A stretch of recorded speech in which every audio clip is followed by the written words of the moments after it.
didn't take the time to make sure I was there before I received inspiration. Let's put it in a different way. We've never said this before. I got my inspiration from someplace other than my alignment.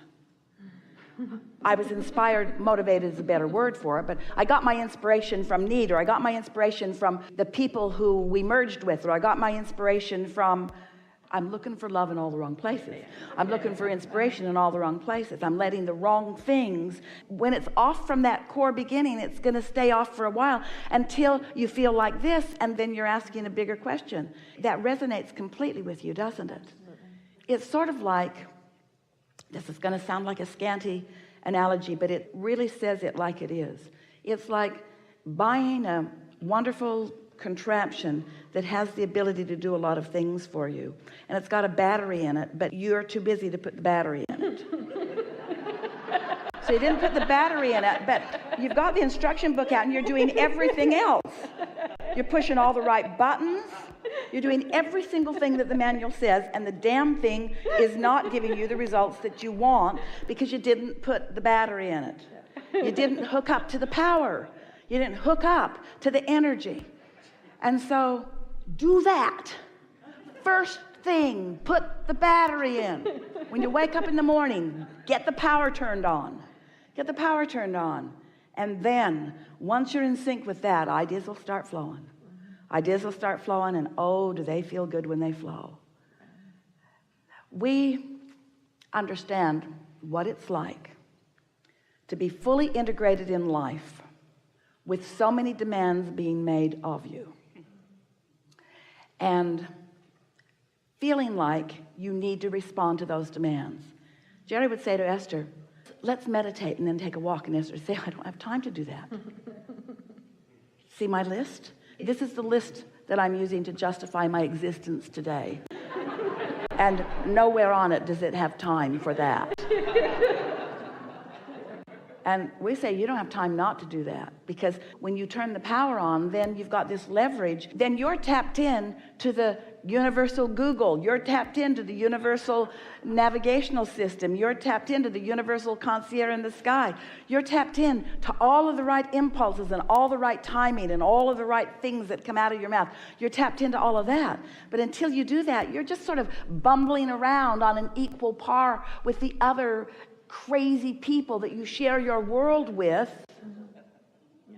You see, 100%. your contraptions are feeding you constant information from others. Turn them off for a little while. Turn them off for a little while and get in alignment. You don't allow yourself what feels to you like the luxury of tuning in to your receptive mode, and yet everything that you want will come from that, and nothing that you want will come without it. It's just puny, paltry bits and pieces and snatches of the good stuff that you want, while the flow, the true flow, you are depriving yourself of. Don't you think it is interesting that as you compiled your things that you wanted to talk about, that the very first thing that you were inspired to say is the only thing that we're saying back to you? In other words, you've got it, you know it. We have just spent this time wanting to put it into perspective for you so that you will benefit from this easy decision of alignment first and whatever you were inspired to later. You see, you put all of the pieces into your vortex, and your inner being knows every one of them, how they fit together, and how all of that fits together with everyone else. In other words, your inner being knows where you stand in relationship to everything that you want and what the path of least resistance is to get you to it. And so the more you have listened to us and the more that you have lived life, the more when you are not up to speed, in other words, even as we have these conversations and you are listening in, more is going into the vortex. Don't you feel just from this conversation a whole lot of resolve happening within you? Didn't you feel yourself putting more into the vortex? Aren't you more clear about who you are and what you want? And don't you feel more of a determination to hook up with this energy that creates worlds and experience the leverage of that power? And don't you remember those times when you've been in that flow and how things felt to you? And what we want to emphasize is that's the way life is supposed to feel for you. And because it has felt that way for you from time to time, frequently in many cases, it's felt that way to you, and now you have that conscious realization of it. In other words, this is your knowledge. Then when you defy your own knowledge, it feels extra off. And that's exactly where you are. And that's where Esther was this week too. She was so mad that she was mad. She was so mad that she was mad. And she was so mad that it became so clear to her that she'd made a decision, not from here, but from here. So mad at herself when we say that's not step 5. Step 5 is being back in step 1 and not being mad at yourself for being back in step 1. Step 5 is understanding that this mastery is something that you're accomplishing all of the time, and that there's no right or wrong to it. There's just more alignment and less alignment, and more alignment and less alignment. And it's sort of like when you get used to things feeling really good, you want to throw a little fit when they don't feel good. And we don't want you to adapt to not feeling good. We think the fit is better. We mean this kindly. Who are not really integrated and experiencing life the way you intended to here. In other words, it's sort of like rather than cleaning up your own yard, you're looking over the fence at what they got going on over there. When there's so much potential in your own yard, but you're bored with your own yard. It's been sort of looking the way it's been looking for quite a long time, and it's no longer ringing your bells, and you've got all that resistance about it. And so sometimes you just are weary of looking at what you are about, so you want to look someplace else. We are not wanting to shrink your thoughts. We're not wanting you to be less insightful about the vastness of all of this. We just want to express in a way that you can really hear the satisfaction and the power of focus, of focusing on what you're about. And this is specifically for you. You get yourself into alignment and you get yourself into the receiving mode, as you often do and as you just did. And in that receiving mode, all kinds of things will flow to you about anything that is of interest to you, because there is no question that is off limits. And we are not for a moment wanting to say to you that you do not have the right or the interest or the ability or the eagerness or the value in focusing on all of those other things. We just want you to master the receptive mode, and then anything that occurs to you, you can begin to experience. In other words, we are focused through Esther from another dimension altogether. And you all have the ability to have this experience. And the way that Esther accomplished that was by focusing herself into a vibration that allowed that. And so we're not trying to talk you out of intertwining with what you can't see. In fact, that's our whole message here today. We're wanting to talk you into intertwining with what you can't see. If you will begin to accept these other galaxies, this vastness of space, as a vibrational reality that, yes, you do have access to, but don't try to turn it into the physical before you have tuned yourself to the frequency of its non-physical. And once you are a master at tuning yourself to the frequency of its non-physical, then it or they, whatever you want to call that, can begin to express through you. And you can have the full experience of all of that. But stop looking around for little bones in the backyard that come from other spacecrafts, because that's not the way you are interacting intergalactically. All right. You bring to us the most significant thing that's going on the planet today, and we want to say to you, what if there is no solution to that? What if there is no end to things that you don't want? Where does that leave you? What if there is no end to the things that you do not want? Because that's the way it is. There is no end to the things that you do not want. Because the things that you do not want have to exist in the same atmosphere where the things that you do want are. So what if there is always going to be that end of the stick that you don't want?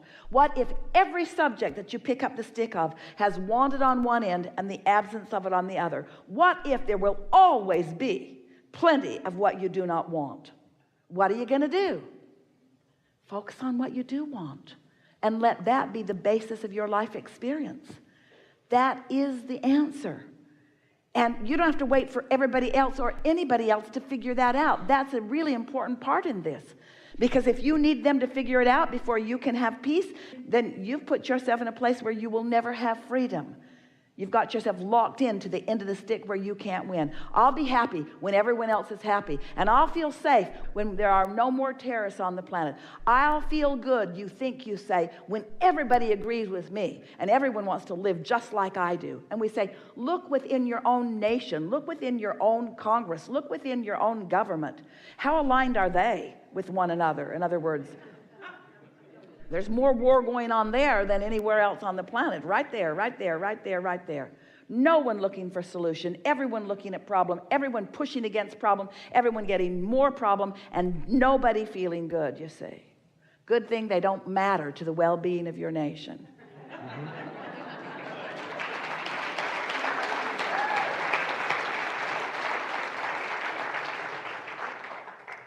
So stop terrorizing yourselves by disallowing the expansion that you've already achieved, and stop asking somebody else, anybody else, to do anything different so that you can feel better, because none of them were born to please you. Not one of them. Not one of them. And those who have been standing on their head to please you have given you a distorted view of how it's supposed to work, you see. We have enjoyed this interaction more than any words that Esther could ever find could convey to you. And while we stand in a place of knowing about what this conversation today means to you and will mean to you in terms of what's unfolding next, our favorite part about this conversation is that again and again you came away from resistance and toward alignment all day long. The thing about vibrational shift and emotional alignment is that the evidence that you think you want is a day or two out. The evidence that we want you to want is what took place already, in that feeling of clarity, in that feeling of more eagerness. These are emotions that are manifestations, that are the first indications of the releasing of resistance. And we want you to know that with the hundreds of you that are here in this room, and the more than that around the world today who are listening in, we have never felt more energetic vibrational shift than what you all accomplished in this conversation.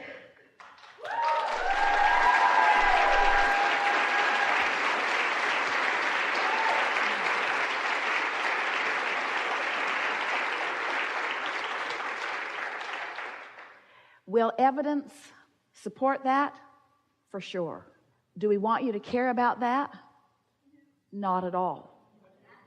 It's the emotional evidence that we want you to crave, to be aware of. Because one of the things that you say to us on a pretty regular basis, although we've sort of trained it out of some of you, you want instant manifestations.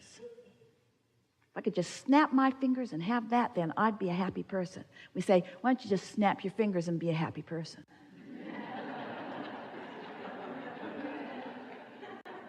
You can pretty close to do that.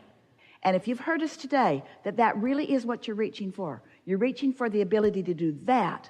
Oh, people that are watching you from outside of your emotions that you feel are going to be astonished at the movement in your experience. But don't let them train you back into those conditions being what you're going for.